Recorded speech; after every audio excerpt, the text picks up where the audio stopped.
जय मातेश्वरी। आप सभी भाइयों एवं बहनों का हार्दिक स्वागत है मेरे इस चैनल में। आगे बढ़ने से पहले आप लोगों से निवेदन है कि चैनल को सब्सक्राइब कर लें और लाइक का बटन ज़रूर दबाएं ताकि ये ज़्यादा से ज़्यादा लोगों के तक पहुंच सके। आज का विषय बहुत महत्वपूर्ण, क्योंकि ये सिर्फ मकर राशि के लिए नहीं है, विगत सभी 12 राशियों के लिए है। चाहे मेष हो, वृषभ हो, मिथुन हो, तुला हो, वृश्चिक हो, कन्या हो, कोई भी राशि हो, उनके लिए ये एक वरदान साबित हो सकता है। क्योंकि ये जो वीडियो आज अपडेट होने वाला है, ये मेरा सामर्थ्य नहीं कि मैं आप लोगों को समझा सकूं। बिना साधना के संभव नहीं कि मैं आप लोगों को समझा सकूं। बस जो निकलेगा समझ लीजिएगा कि वो मेरे द्वारा नहीं है। आज मैं बात करूंगा कर्म योगा की। कर्म योग क्या है और ये कर्म योग को मैं क्यों आज इस टॉपिक को लेके आया, क्योंकि आज एक व्यक्ति ने शनि के बारे में कहा कि हम लोग शनि को बुरा बताते हैं, शनि को गलत गलत कहते हैं। नहीं, मैंने तो नहीं कहा। मैंने ये तो नहीं कहा कि शनि बुरा है। मैंने तो ये कहा कि अगर आपके प्रारब्ध में लिखा था कि आपको दंड मिलेगा, तो वो दंड मिलना है। और शनि तो न्याय के देवता हैं और न्याय करेंगे। चाहे आपसे इस जन्म में दंड हो, आपने पाप किया हो, चाहे उससे पूर्व जन्मों में पाप किया हो। मैंने तो आपको बता दिया कि आपसे ये गलतियां हुई, तो इस वजह से आप मकर राशि अफेक्ट हो रहे हो। और उस वही गलतियां कुंभ राशि कर रही होगी। कुंभ राशि भी वही गलतियां कर रही होगी, मीन ने शुरू कर दिया होगा। इस बात को आप नोट कर लें। और साथ ही साथ ये इतना ज़रूरी पॉइंट है, क्योंकि जिसका शनि का महादशा चल रहा होगा, उस व्यक्ति को तो ये समझने लिए बहुत ज़्यादा महत्वपूर्ण उनके इस बात को समझ में आएगा कि शनि क्या है, व्हाट इज शनि। शनि को समझना बहुत ज़रूरी। श्रीमद् भगवद गीता का एक चैप्टर है, अध्याय 3, कर्म योगा। कर्मयोग क्या है? जो भी हम कर्म करते हैं उसका फल हमें ज़रूर मिलता है। तो हम जाने कैसे कि वो कर्म कैसा है, कौन सा है और सही है या गलत है? ये मेरा विवेक नहीं है, ये मेरी बुद्धि नहीं है कि मैं आपको कर्म योग के बारे में बता सकूं, और मेरा सामर्थ्य भी नहीं है। परंतु मैं कोशिश कर रहा हूं कि आप तक मैं पहुंचा सकूं कि कर्म योग क्या है। जो भी व्यक्ति शनि 7.5 या फिर शनि की महादशा में फंसा है, झेल रहा है, परिस्थितियां झेल रहा है, तो उसको समझ में आना चाहिए कि कर्म योग क्या है। जो उसने शनि 7.5 की शुरुआत से पहले उसने गलतियां शुरू की थी, कुछ तो गलतियां रही होंगी। आप लोगों ने खुद एनालिसिस किया होगा कि क्या क्या गलतियां की, तो उसको यहाँ दोहराना सही नहीं कि क्या क्या घटनाएं घटी। चाहे वो इलीगल रिलेशंस हो, चाहे किसी को परेशान करना हो, कैसी भी परिस्थिति क्यों ना हो, चाहे पिछले जन्म का आपका पाप रहा हो, तो झेलना तो पड़ेगा, दंड तो मिलेगा। तो कर्मयोग क्या? कैसे जानो कि कर्मयोग सही और गलत? मैंने आज एग्जाम्पल दिया एक महिला को। उन्होंने रिक्वेस्ट किया कि मेरी फ्री कुंडली देखी जाए, और मेरे पास आई कुंडली और हस्तरेखा भी आया।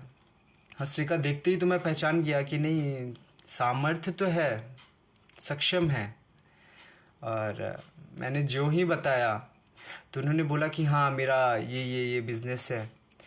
ठीक है, परेशानी हो रही है, आपका वैवाहिक समय अभी नहीं चल रहा है, ठीक नहीं चल रहा है।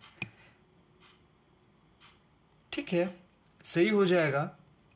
मैं जैसे ही बता रखा हूँ कि शनि साढ़े साथी का जैसे ही ये दिसंबर ख़त्म होगा आपका समय शुरू हो जाएगा। तो बार बार इन चीज़ के लिए बार बार कुंडली न दिखाएं, ना परेशान हो। बहुत लोग तो सिर्फ इसलिए लेके चले आ जा रहे हैं कि चलो देखते हैं क्या होता है। तो ऐसे मत आइए ना, दिक्कत है जिनको वो आए। तो प्रारब्ध देखिए उनका, ठीक है। मैंने अपना कर्म किया, कर्म क्या मेरा, पुण्य और पाप यहीं से समझिए। मैंने तो एक्स्ट्रा काम किया, अपना धर्म का काम किया, तो इसका पुण्य तो मुझे मिलेगा। लेकिन सोचिए ना, जहाँ पे वो पुण्य कमा सकती थी वहाँ पे वो पुण्य को छीन किया उन्होंने। पूछो कैसे? क्योंकि ब्राह्मण ने अपने तपोबल का इस्तेमाल किया, अपना पुण्य को इस्तेमाल किया आपके भविष्य के लिए कि आपका सही सही क्या होना चाहिए। तो उसकी दक्षिणा तो बनती है। दूसरी तरफ एक और महिला का मेरे पास आया, हकीकत में वो परेशान, 20 साल से परेशान। देखते ही मैंने हाँ बोल दिया कि नहीं नहीं, इनका तो ज़रूर देखना है।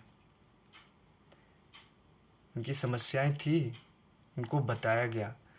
तो ये हो गया पुण्य मेरा।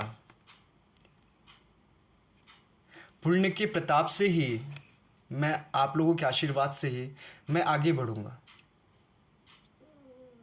लेकिन दूसरी तरफ आप देखोगे कि जहाँ पे ब्राह्मण को दक्षिणा देके वो भी पुण्य कमा सकते थे, क्योंकि ब्राह्मण ही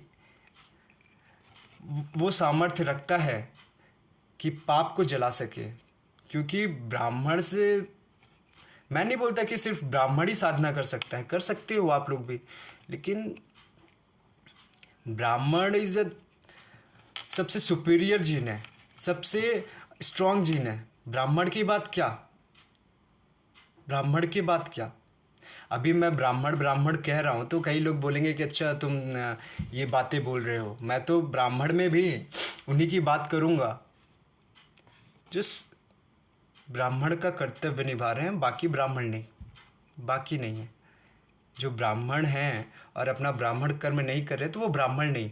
तो इसलिए ऐसी कोई जातिवादिता को लेकर नहीं आना चाहता हूँ, ना आप लोग इस बात को लेके चलिएगा, ना अपने दिल पे रखिएगा। सिर्फ आपको समझाना चाहता हूँ, हमारी परंपरा रही है, वैदिक परंपरा रही है, जहाँ पे सर्वजन हिताय सर्वजन सुखाय की श्लोक रहा है हमारे लिए। यानी कि सबका सुख, सबका हित होना जरूरी। और ये कार्य ब्राह्मण को सौंपा गया था और ब्राह्मण वो कर्तव्य नहीं निभा रहे।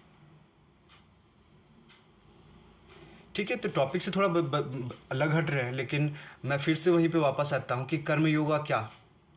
तो कर्म, जब भी आपको पुण्य कमाने का मौका मिले तो उसको समझो कि पुण्य क्या है और पाप क्या है। तो पापों को काटो ना, पापों को काटने का तरीका काफ़ी है, करो ना, तब करो, साधना करो, लेके माला बैठ जाओ। और मेरे माध्यम से अगर 2-4 लोग भी लेके साधना शुरू करते हैं तो आपको तो पुण्य मिलेगा ही मिलेगा, साथ ही साथ मुझे भी मिलेगा। समझो ना आप, चाहे आप किसी को भी उठा लो, चाहे रामानुजाचार्य को उठा लीजिए आप, वरिष्ठ संत, अद्भुत ज्ञान, जितनों का आप भगवान का प्रचार प्रसार करोगे उतना ही आपको सम्मान मिलता है, उतना ही आपको वैभव मिलता है।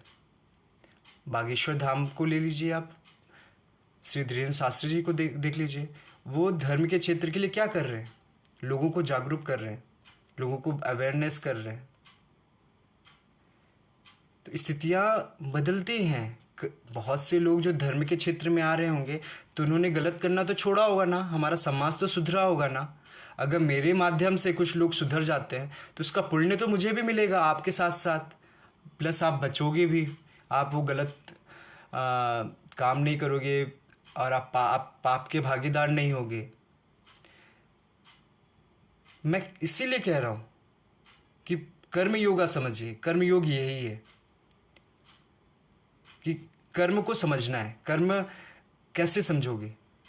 एनालिसिस करते रहो ना। इतना आसान नहीं है कर्म योगा को, शायद ये थोड़ी सी हायर लेवल की चीज़ है। पता नहीं आप समझ पा रहे हो कि नहीं आ रहे हो, लेकिन मैंने प्रयत्न किया है और एक कोशिश की है कि कर्म योगा को आपको बता सकूं कि पाप और पुण्य क्या। पाप को क्षीण करने के बहुत तरीके हैं। करिए ना, सूर्य नमस्कार करिए, सूर्य को जल दीजिए, माता पिता की सेवा करिए। जो पत्नियों का अभी वैवाहिक संबंध अच्छा नहीं चल रहा है, करिए ना, अपने पति के पैर दबाइए। अगर मकर राशि है तो उनको तो दबाना जरूरी है। 5 ही मिनट कर लो, 2 मिनट कर लो, लेकिन करना चाहिए। अभी तो फिलहाल करना चाहिए ताकि उनका वैवाहिक संबंध सुधरे। मैं सिर्फ साइंटिफिक चीज़ों के साथ साथ मैं आपको इसलिए भी बता रहा हूँ कि हो सकता है कि अगर उनका किसी बातवश आपसे कोई नाराज़गी हो या फिर कोई चीज़ हो, तो अगर आप सेवा भी करते हैं तो हो सकता है कि उनकी मानसिकता तो बदलेगी ही बदलेगी, और साथ ही साथ आपको पुण्य कमाने का मौका मिलेगा। हमारी परंपरा यही रही है, लेकिन हम लोग इंग्लिश मीडियम में पढ़ के बीटेक एमबीए करके अपनी सभ्यता को छोड़ रहे हैं। तो अब आप समझो, बहुत लोग, बड़े बड़े लोग मेरी बातों को सुन रहे हैं, और ये मेरे लिए सौभाग्य की बात है कि आप लोग इतना प्यार कर रहे हो। तो लाइक करिए कि हाँ, अगर आपको मेरी बातें पसंद आई हैं तो, और ये कर्मयोग को समझिए और इसको अपने जीवन में अपनाइए।